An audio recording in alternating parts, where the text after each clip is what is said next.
Este video es acerca del fantasma. El concepto de fantasma es un concepto que Lacan fue elaborando a lo largo de su obra. Encontramos la primera alusión escrita del fantasma en el seminario 5, Las formaciones del inconsciente.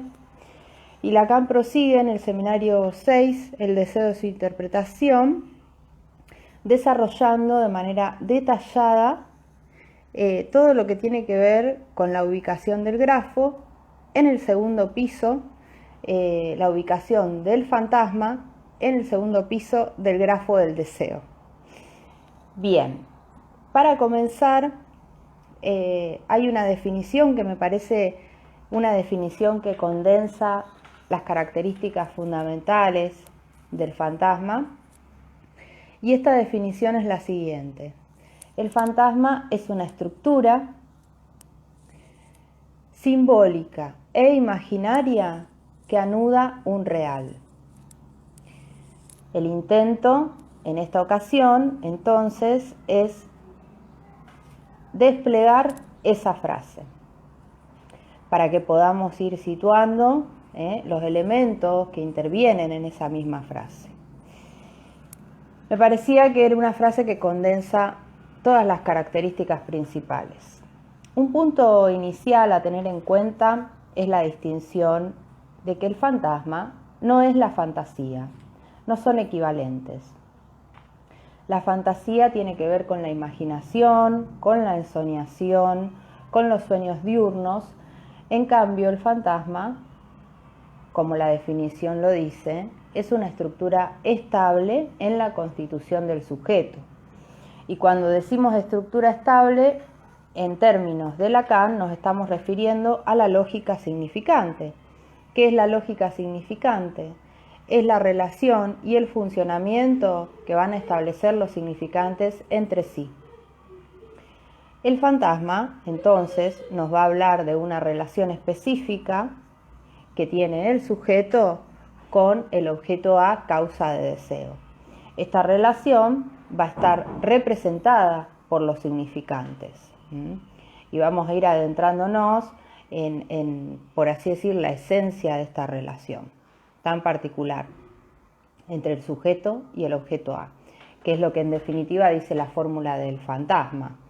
Antes de adentrarnos en ese punto, y siguiendo con esta distinción de que el fantasma no es la fantasía, Lacan se va a inspirar para construir el concepto del fantasma en un texto freudiano llamado Pegan a un niño. Quizás ya lo leyeron en otros contextos, sobre todo se utiliza ese texto para dar cuenta de la perversión y el funcionamiento, ¿no?, del masoquismo o el sadismo. Pero Lacan toma ese texto a propósito del fantasma. Lee en la fantasía de Pegan a un niño, él lee fantasma. ¿Y por qué es que Lacan va a leer fantasma? Porque Freud en ese texto sitúa cierta fantasía que escucha en una serie de pacientes que consiste en 3 tiempos, se organiza en 3 tiempos. Y estos 3 tiempos son los siguientes. En un primer tiempo, el padre pega al niño. En un segundo tiempo, yo soy pegado por el padre. Este segundo tiempo queda bajo represión. Y en un tercer tiempo, pegan a un niño, que es lo que escucha Freud en el análisis, ¿no? Este tercer tiempo ya no involucra al padre como agresivo, ya involucra sustitutos. Y es ahí, en ese punto, donde Lacan lee la organización y la lógica misma del fantasma. Entonces, si bien Lacan se va a inspirar en eso, el concepto de fantasma va a tener que ver con otras consideraciones. Puntualmente va a tener que ver, como les decía, con la lógica del significante, la lógica simbólica, por un lado.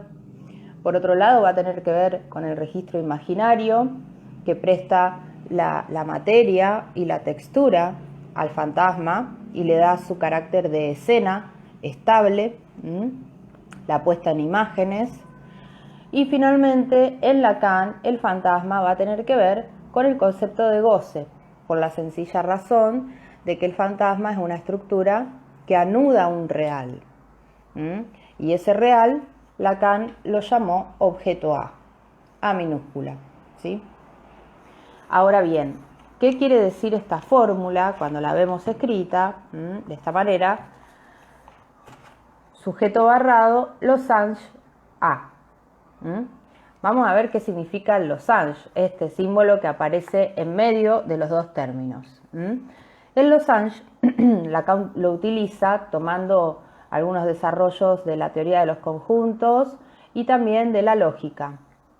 Entonces podemos pensar que el losange está allí simbolizando la conjunción y la disyunción, la unión y la intersección, y desde la lógica podemos pensar esta relación de sobredeterminación de un término con el otro, si P, entonces Q, ¿no? Como una relación allí de determinación de un término con el otro.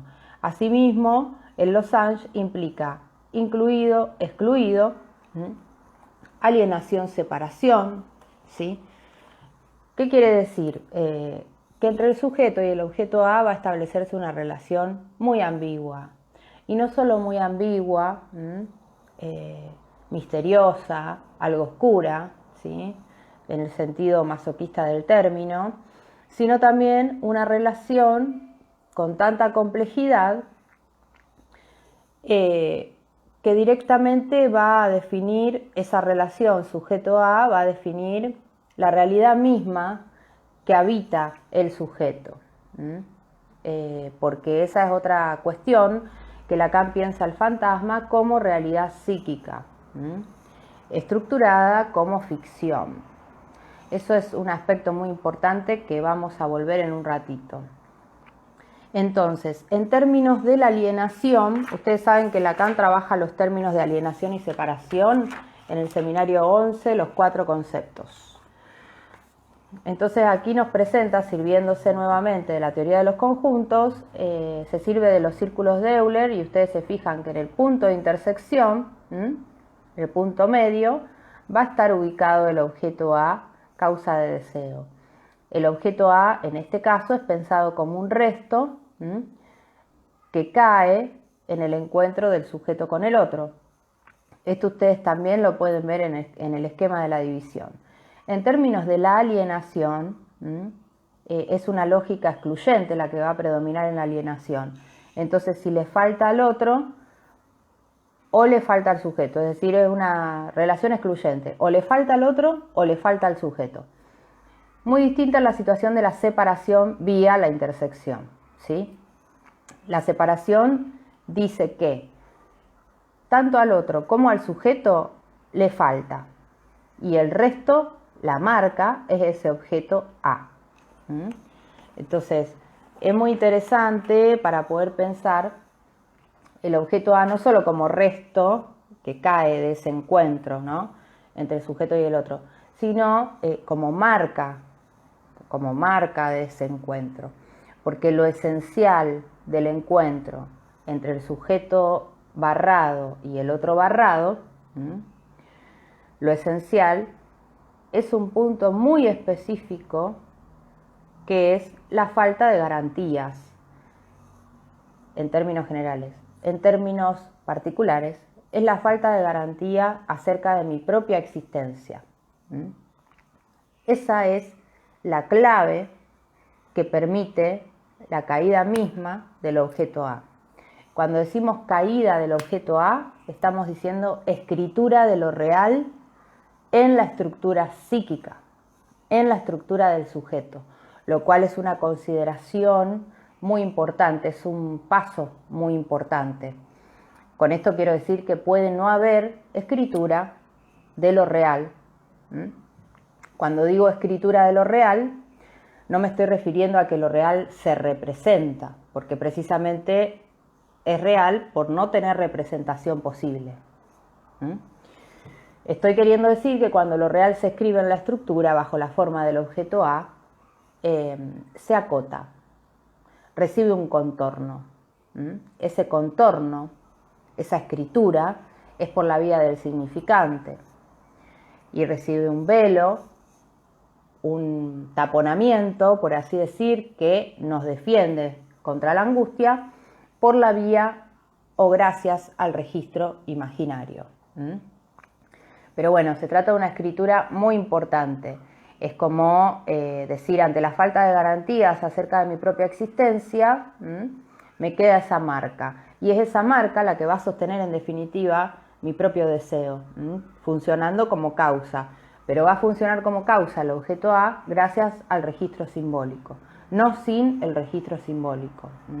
Entonces, Lacan utiliza todos estos recursos que ustedes ven, la lógica simbólica, la teoría de los conjuntos, las figuras topológicas y demás, para poder dar cuenta de una relación verdaderamente paradojal y que tiene sus dificultades a la hora de captarla desde la lógica racional convencional o de la lógica del yo, porque en realidad se trata de una lógica sumamente abstracta la que está predominando, y es por eso que Lacan se sirve de diferentes modalidades de representación, esquemas, figuraciones, para poder plasmar de alguna manera lo que está queriendo decir. Y lo que está queriendo decir se desprende de la práctica misma con sujetos barrados.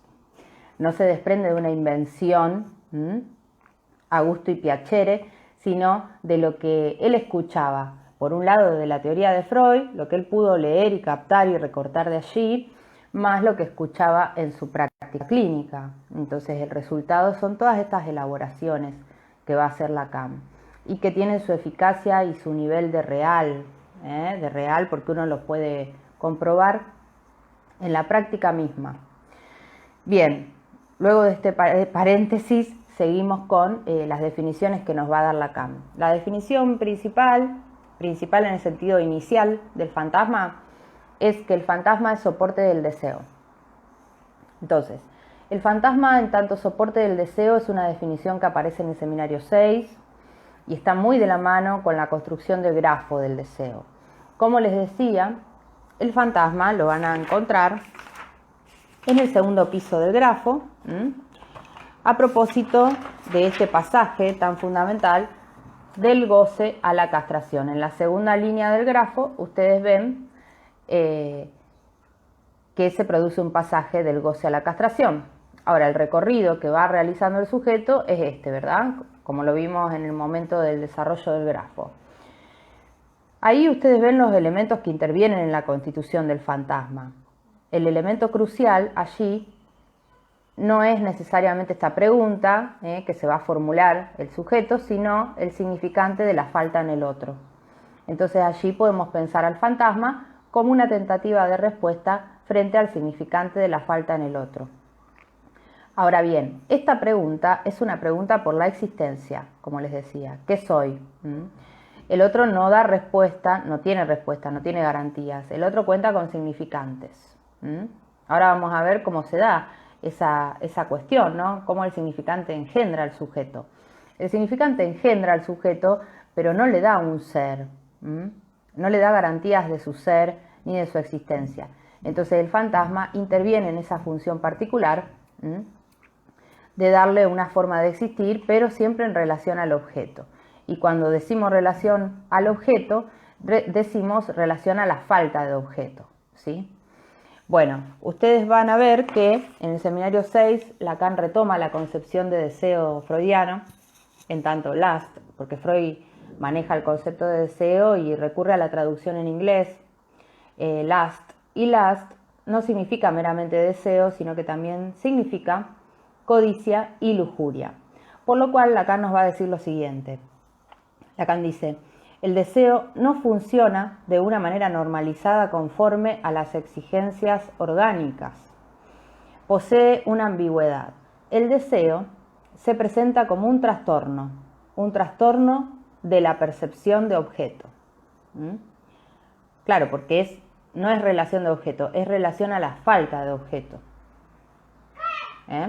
Entonces, al contrario de una idea armoniosa entre el deseo y el mundo, la historia del deseo se desarrolla en un discurso insensato, que es el discurso del inconsciente.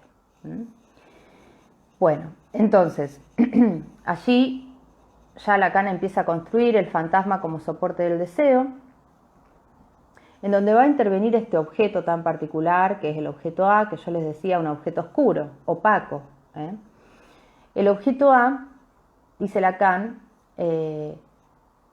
interviene en la medida de que flaquea la certeza y la designación del sujeto. En la medida en que el sujeto no sabe lo que es, ahí interviene el objeto A. Por supuesto que esto va a tener íntima relación con el encuentro con el otro, con la falta en el otro, en realidad. A su vez, en el seminario 8, cuando Lacan se sirve de la figura del toro para trabajar distintos conceptos, no solo el fantasma, va a decir que el sujeto está detenido en la relación con ese objeto. Fíjense el énfasis, detenido, está estancado el sujeto en esa relación. De ahí que en un análisis se intente, desbaratar ese detenimiento y en todo caso construir otra realidad fantasmática menos sufriente, porque el fantasma siempre involucra una satisfacción insatisfactoria. Esa sería la definición correcta. El fantasma figura y apuntala una satisfacción insatisfactoria, porque va a reunir el deseo y el goce al mismo tiempo. Entonces va a ser por un lado soporte del deseo, pero por otro lado habilita cierto goce, entonces defensa del deseo. Por un lado soporte y por otro lado defensa. Bien,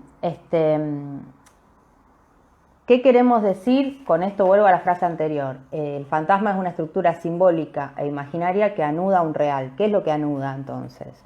Bueno, ese real llamado objeto A, Lacan lo desarrolla minuciosamente en el seminario 10, la angustia, precisamente porque es el objeto predilecto, ¿no?, en el surgimiento de la angustia. Y no es casual que la angustia se sienta y se experimente en el cuerpo, porque el objeto A se sirve, de hecho, de los soportes corporales. Entonces, hay ciertas formas estables del objeto A, que son el seno, el esíbalo, la mirada, la voz, que son formas estables que pueden predominar en el fantasma, de acuerdo a la historia erótica de cada quien, va a predominar un objeto u otro, ¿no?, en la escenificación misma del fantasma. Entonces, la cara real del objeto A va a tener que ver con esto, ¿no?, con ser resto, residuo, una fracción de cuerpo, porque el objeto A Lacan lo piensa también como un objeto separable del cuerpo, ambos-sector entre el sujeto y el otro, un objeto mediador entre el sujeto y el otro, a diferencia de la cara imaginaria. El objeto A va a tener tres caras. Entonces la cara imaginaria es el objeto en tanto semblante, agalmático, atractivo, ilusorio, ¿sí? Ya está revestido. Si hablamos de objeto A semblante, hablamos de un revestimiento del resto, un revestimiento de la cara real del objeto A. Y finalmente la cara simbólica es la cara que tiene que ver con la llamada falta de objeto, la cara que tiene que ver con la causa de deseo, una falta irreductible que causa mi deseo. Ese término irreductible que utiliza Lacan hay que considerarlo muy bien porque es la esencia del objeto A. El objeto A es irreductible en realidad al significante y a la imagen. No se puede reducir y no se puede imaginarizar ni tampoco se puede simbolizar nunca del todo. Eso no impide que el significante participe marcando bordes, marcando cortes, territorios, lugares que acotan lo real. Y eso no impide a lo imaginario tampoco revestir de imágenes aquello que no tiene imagen. Entonces lo real es todo aquello que no se puede decir. Se puede revestir de imágenes, se le pueden poner significantes encima, pero eso no agotan la imposibilidad que condensa lo real en la estructura. Entonces también se podría pensar que lo real en la estructura es lo imposible, la escritura de lo imposible. Que tiene que haber un imposible para que el mismo significante trabaje, circule. Bien, esto que estamos diciendo lo vemos asimismo en el esquema de la división. Lo podemos ver tranquilamente en el esquema de la división, como así también en el esquema simplificado de los espejos. Aquí tienen el esquema de la división que nos presenta Lacan en el seminario 10. Y entonces ven un momento mítico, un momento de goce inicial, situación que se va a modificar con la incidencia del significante, que va a barrar al otro primero y luego al sujeto por la vía del rasgunario. Y de esa relación sujeto-otro va a caer el resto objeto A. Y ahí tienen la fórmula del fantasma del lado del sujeto, ¿sí? Al fantasma también lo van a encontrar aquí, en el esquema simplificado de los dos espejos. Ustedes, por eso yo quería mostrarles cómo Lacan lo va abordando desde distintos ángulos a lo largo de su obra, ¿sí? No solamente en el seminario que le dedica a la lógica del fantasma, sino que ya lo viene trabajando en distintos contextos. Entonces ustedes ven la escritura del fantasma del lado del sujeto. Y del otro lado del espejo ven la relación íntima con el menos phi, que es la castración imaginaria, la reserva libidinal del sujeto. Hay una relación estricta y directa entre el objeto A y el menos phi. Pero el fantasma queda del lado del sujeto. Aunque esté ubicado del lado del sujeto, por lo tanto el sujeto no tiene acceso al argumento fantasmático de manera consciente, todo lo que suceda a nivel del fantasma de este lado repercute a nivel de este otro lado. O sea que es el fantasma el que define quién me gusta, quién no me gusta, quién me atrae, quién no me atrae, cómo sufro, cómo no sufro, cómo disfruto y cómo no disfruto, ¿sí? Pasa que es una definición inconsciente. Por eso el fantasma es realidad psíquica, ¿no? Porque comanda toda una serie de comportamientos, sobre todo en lo que tiene que ver con las relaciones vinculares que un sujeto va a establecer. Entonces Lacan en el seminario 14, la lógica del fantasma, va a decir que lo real entra en la lógica significante gracias al fantasma. Lo que lleva al fantasma, dice como lo que lleva puesto, la sábana, como digo yo, los fantasmas convencionales, que es una sábana con dos ojitos, una manta con dos ojitos. Lo que lleva al fantasma, dice Lacan, es el deseo y la realidad. El sujeto pasa de una cara a la otra sin darse cuenta, como si se tratara de una banda de Moebius. Pasa del deseo a la realidad sin darse cuenta de ese pasaje. Entonces, es una relación que está subvertida. Entonces, la realidad, en tanto ficción fantasmática, es en definitiva un montaje simbólico e imaginario. Muy distinto es lo que sucede en el mundo, digamos. Está la realidad, que es el fantasma, y después está el mundo. Entonces, Lacan se remite a Spinoza para decirnos lo siguiente, ¿no? Ustedes recuerdan que la frase de Spinoza es: el deseo es la esencia del hombre. Entonces Lacan la reformula y dice: el deseo es la esencia de la realidad. Eso es interesante porque, bueno, es lo que comanda, ¿no? El deseo va a organizar la realidad y, por supuesto, también va a organizar el modo de relación que vayamos estableciendo con las cosas, con las personas y las cosas. Entonces, el fantasma va a enmarcar lo que no está en el origen del sujeto. Dice: gracias al significante, el sujeto es engendrado. En el origen no hay Dasein, ser ahí. Esto es lo que yo les decía antes a propósito de la pregunta por la existencia. Al no encontrar una garantía acerca de mi existencia, solo me queda una representación por la vía del significante, que no me garantiza absolutamente nada, simplemente me arroja una verdad. Y esa verdad es que soy uno, pero no me dice lo que soy ni cómo soy, simplemente me dice que soy uno, el significante. Entonces ahí está una clave. Estoy buscando la formulita que nos brinda Lacan acerca del significante. Lo que nos, no, se las voy a dibujar acá. Lo que nos da existencia es la relación entre un significante y otro.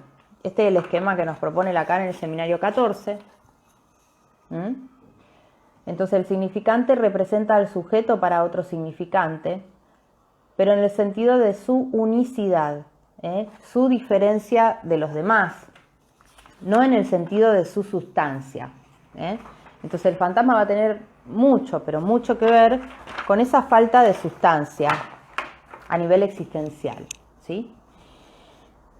Hay un goce asociado al fantasma, como les decía, por un goce que comporta el mismo objeto A. Ahora les voy a leer una cita muy interesante que nos dice Lacan acerca de eso. Dice: ya que para nosotros el problema es saber cómo un nudo que no se sostiene más que de enfermedades y sufrimientos es por donde se manifiesta la instancia de la satisfacción suspendida. Es justamente donde el sujeto se sostiene, en tanto tiende a la satisfacción. He aquí la ley del principio del placer, a saber, de la menor tensión. No hace más que indicar la necesidad de los rodeos del camino por donde el sujeto se sostiene en la vía de su búsqueda de goce. Entonces, volvemos también a estas consideraciones, ¿no?, iniciales, que el deseo tampoco era una relación armónica, al contrario, era un trastorno, un tormento. Y es un tormento porque está muy vinculado al goce, no está separado del goce el deseo. Esa suele ser una confusión bastante repetitiva. O sea, el deseo se establece, se constituye en el segundo piso, ¿verdad? Entonces tenemos el pasaje del goce a la castración. Pero el goce está escrito. No por pasar a la castración, porque haya una escritura de la castración, se termina el goce. Entonces el deseo, tal como lo dice Lacan en su versión del sujeto, es una defensa frente al goce, es un freno frente al goce. El deseo viene a ser un límite para el goce, pero es una relación de determinación con el goce. Eso es importante porque el deseo es lo que marca lo que es goce y lo que no, ¿sí? Bueno. Bien, entonces, para recapitular las definiciones generales. El fantasma, por lo tanto, es una respuesta frente al enigma del deseo del otro. El fantasma es soporte del deseo y defensa contra la angustia. El fantasma es un señuelo para la pulsión, lo cual lo vincula con el goce masturbatorio. El fantasma define un límite al goce del otro, pero a la vez lo acentúa, digamos, lo invita al sujeto a encontrarse con algo de ese orden, pero limitándolo. ¿Se entiende lo que digo? El fantasma dice algo acerca del goce, limitándolo a la escena del fantasma. No pasa a lo real, no pasa a la realidad, no pasa al hecho. Entonces presenta una escena gozosa, una satisfacción insatisfactoria que involucra deseo y goce, pero no permite, precisamente, por eso es fantasma, no permite que esa escena se traslade a la realidad. Más que como escena, más que como ficción, no permite que se traslade a la realidad. ¿Qué más? Es una forma imaginaria de gozar, eso en relación a lo que estaba diciendo antes.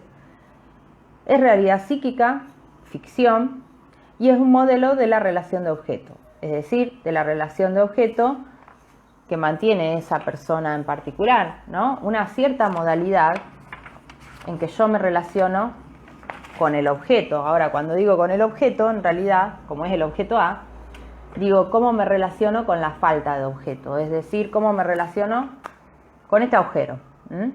Porque el fantasma también podría escribirse de esta manera. Sujeto barrado, losange agujero.